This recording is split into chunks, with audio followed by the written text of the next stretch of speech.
Hello, everybody. Welcome to the One I Have Spare Pile. Oh, hello, everyone. No hacks required. Welcome to the One I Have Spare Time podcast. My name is Frank, and I'll be sitting here wearing my Twice pullover. Yes, a K-pop reference has already been said. The show just started, but I'm the host, and what am I into? I'm into K-pop. I'm into a lot of things. I'm not gonna list them all, but let's just say they're in the white section of Pornhub. Just kidding.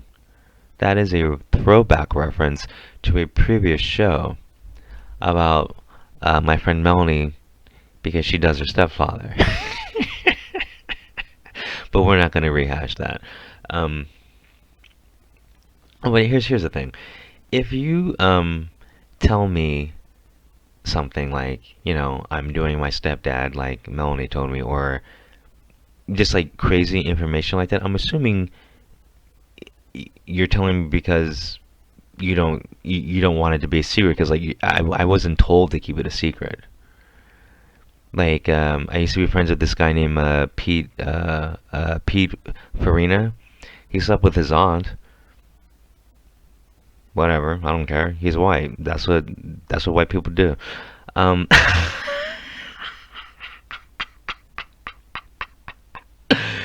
oh God, none of these people listen, so it doesn't matter anyway. And YouTube has been shadow banning me. No one's gonna hear this, so it's like that's why I've just been saying some shit lately. Cause like no one, I'm banned or shadow banned anyway. I mean, I get literally zero views when I used to get a couple. Anyway, but no, on to some real topics. I have Oh yeah, yeah. Was I was gonna talk about this one time. I used to be in a band called Schizo, and I was I wrote the songs the same backup. I play guitar, but like there there was a carousel of people in this band. One of the people was this guy named Leo. He had a famous sister or famous half sister. So anyway, me, my lead singer, and Leo were hanging out in Hollywood, and we're in like a hotel room because like we're doing the Hollywood thing. We're like smoking, talking, drinking, blah blah blah blah blah. So like Leo's chilling. Like okay, I'm sitting at a table. Leo is like laying in the bed like chilling, like smoking meth. Lead singer's in the bathroom, staring in the mirror, like doing makeup and hair, like, and so like, everyone's just chilling. So I'm talking to Leo, and I'm just like, because I'm a raging drunk. I love drinking, so I was like, hey man, like, have you tried this beer? Have you tried that beer? Blah blah blah. He's like, no, no. I'm like, if I go get some beer, would you try them? Like, he's like, sure, sure. Well, like, I didn't want to force beer on anyone because when people smoke, a lot of people don't want to drink. Like I love drinking, so I head out the whatever hotel room motel. I don't know if it's a hotel or motel. It doesn't matter. You're allowed to smoke in there. Anyway, I walk out and I start walking to Walgreens. Oh yeah, and I have to go to like a little smoke shop too, because Leo said we need lighters and like some kind of pipe and like some screens. Anyway, so I start walking to Walgreens, okay? And there's this homeless guy walking down the street, and he's really skinny. He's like this white guy. He's older. I mean, he's homeless, so I don't know how old he really was. He's probably in his 50s, but he looks like he was in his 70s. He's really skinny. You can tell he hasn't eaten a lot. And like as we're walking toward each other, I stop and lean on the telephone pole, that's on the sidewalk, because I'm looking at him. I'm like, oh, that guy's gonna die soon. Like I could just tell that guy looked like he was gonna die. And so I'm just like looking at him as he like walks past me. And and it's like 11 o'clock in the morning, I'd say. So and it's Hollywood though, so I want to say this sidewalk is pretty busy. And like he's walking, and then like remember I'm just standing by a telephone pole. He takes like seven more steps as he passed me, and and he just like collapses on the ground, just collapses, and like he's dead. I stood there and leaned against the pool for about another 5 minutes, and I counted 75 people literally stepped over this guy, literally, not exaggerating. And I'm like, this is the kind of city we live in. I go to Walgreens. I'm sorry, I go to the smoke shop that's on the way to Walgreens, get like a couple lighters for Leo. It's like the screens he told me to get, and then I go to Walgreens and I get like the four beers I was talking about. But like I get enough for everyone to drink, which means I think like they drank like three, I drank the other eight. But that's neither here nor there. I walk back, and so it's I want to say it's been a good 20 minutes the whole like smoke shop Walgreens trip, and I'm walking back. It's been about 20 minutes. The paramedics are there. They're putting him in a body bag, onto a gurney, and you know, driving away. I watched that whole process,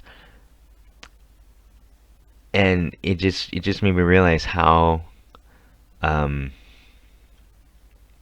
know, just how like shitty LA is. Because like I said, like no one, like I said, like literally, because I counted 75 people stepped over him.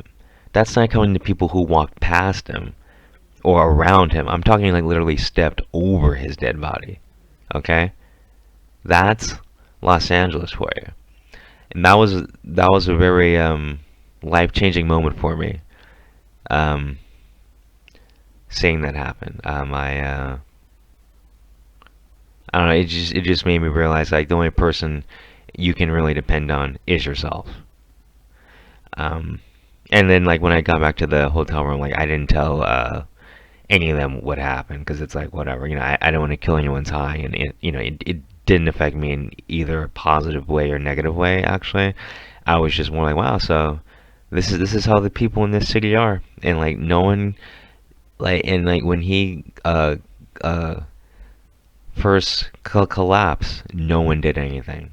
Now I know you're thinking like, well, you didn't do anything, but the thing is like, I knew it was gonna happen, and I knew he was gonna die, so I'm not gonna like, you know,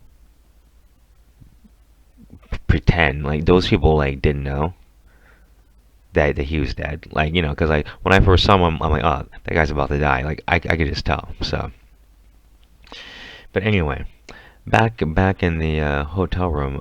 So I was like, we're all high. So I'm like, I asked, I'm a pretty honest person. I'm a straightforward person. I asked Leo, do you mind if I ask you some questions about your sister? Because if you don't mind, I mean, like if you mind, say so. Like I'm not trying to kill your eye. He's like, no, make ask me anything you want. So to make a long story short, um, Demi Lovato is a fake bitch. I'm just gonna make that statement. Because I asked him about her cutting and having to go to like whatever cutting rehab, and he told me she never cut. It's all fake. It was just to get attention and make a career change and whatnot. And that's just to keep it simple. But it was just another example that day of like people being fake. And I'm not saying I was the biggest Demi Lovato fan, but when she came out was like, I'm cutting, she's her, because you know her from her, like child actress days, on like the Disney shows. So like, you did, you were up, I'm not saying you had to be upset, but like you were concerned, like, oh, another child actor going through some trouble. And it turns out it's just fake bullshit because she wanted like positive media attention. If you notice, like after she did the cutting thing, she got she was on those entertainment shows a lot, and like you had to accept her because like she's trying to make her life better. So I just found it interesting that like even celebrities like part of their thing like going to rehab apparently is not always true. But if you go to rehab, it puts a positive spin on things, and and you can be a spokesman and get more media attention. And then, like, remember, any attention's good attention. And, like, her music career got a lot better after that, because she had all that support and backing. Man, sometimes my story times go all over the place. Anyway, I'm gonna cut this one short. I've said enough. Y'all have a good one. Peace.